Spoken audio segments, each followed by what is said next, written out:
চাঁদপুরের একটা 11 বছরের ছেলের সামনে তার 13 বছরের আপন বোনকে দর্শন করে দর্শকরা উল্লাস করতেছিল।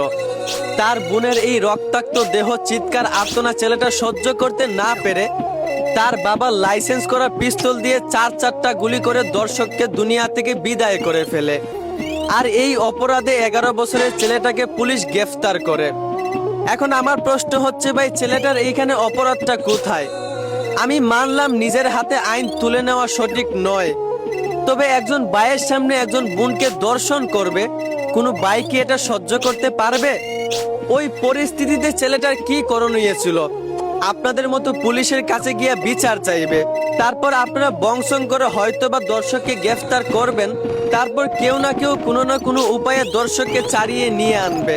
তখন কি ছেলেটা সঠিক বিচার পাইতো?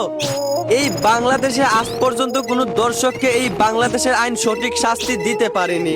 তাই আমার মনে হয় ছেলেটা যেই কাজ করছে এটা কোনো অপরাধ নয়, ওই পরিস্থিতিতে সে একদম সঠিক কাজ করছে। তার বোনের দর্শনকারীদেরকে সে সঠিক শাস্তি দিয়েছে, যেটা আপনাদের মতো পুলিশরা পারতেন না। আমার মনে হয় এইটা সঠিকই করেছে। আশা করি বুঝতে পারছেন। ধন্যবাদ।